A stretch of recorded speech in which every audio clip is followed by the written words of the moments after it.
El húmero. Hueso más largo y grande de la extremidad superior. Consiste en un extremo superior proximal, un eje y un extremo inferior o distal. El húmero se articula con la escápula por su parte proximal, formando parte de la articulación glenohumeral, de tal modo que participa en los movimientos del hombro. Como primera parte en el extremo superior encontramos la cabeza. La cabeza tiene una forma esfemoidal, contiene cartílago hialino, que cubre su superficie articular lisa. En la posición anatómica, la cabeza mira en dirección medial, superior y posterior, en donde se articula con la cavidad glenoidea de la escápula.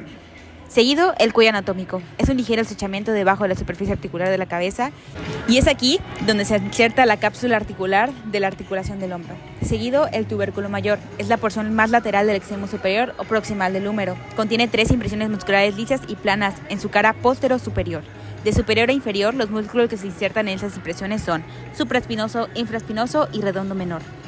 El tubérculo menor se localiza anterior al cuello anatómico y presenta una impresión muscular suave y palpable. La parte lateral forma un margen medial del surco intertubercular. El surco intertubercular es una hendidura ubicada entre los dos tubérculos, mayor y menor.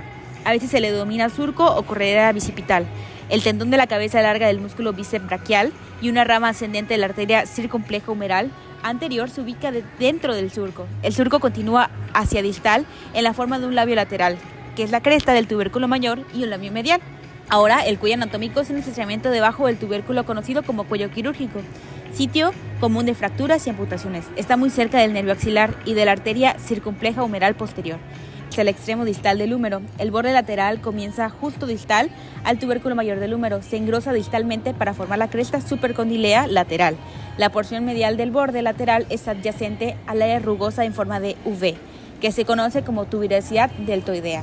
El borde medial es similar al borde lateral. En cuanto a la forma distal, la cresta supercondilea medial, el surco para el nervio es un surco poco profundo que interrumpe el borde medial en su tercio medial.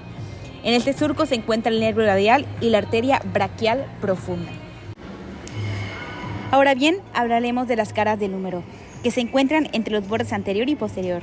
En su parte superior es lisa y está cubierta por el músculo deltoides, el cual se inserta en la tuberosidad deltoidea, aproximadamente en el tercio medio. En la parte inferior de esta cara se origina la porción lateral del músculo braquial, junto con los dos tercios proximales de la cresta supercondilea lateral. La segunda cara es la anteromedial. Es ubicada entre los bordes anterior y medial de la diáfisis. En la parte superior comienza con el piso surco intertubercular y ahí se inserta el músculo coracobraquial, alrededor de la mitad de su longitud. Por último, la cara posterior está delimitada por los bordes medial y lateral y se encuentra cubierta sobre todo por la cabeza medial del bíceps y tríceps braquial. Además, en el tercio superior hay una cabeza. Ahora, el extremo distal del húmero. En el extremo distal del húmero encontramos que tiene partes articulares y no articulares.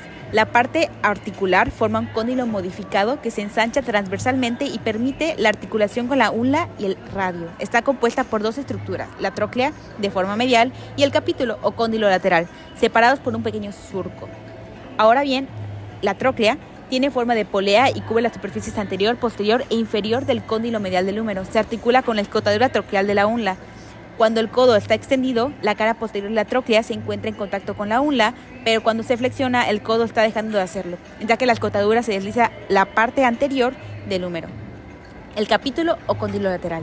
En el capítulo, también conocido como cabeza pequeña, es una proyección convexa y redonda que cubre las superficies anterior e inferior del cóndilo lateral. Se articula con la cabeza del radio. En extensión, la superficie inferior está en contacto con el radio, mientras que en la flexión, la cabeza radial se desliza hacia la cara anterior del húmero.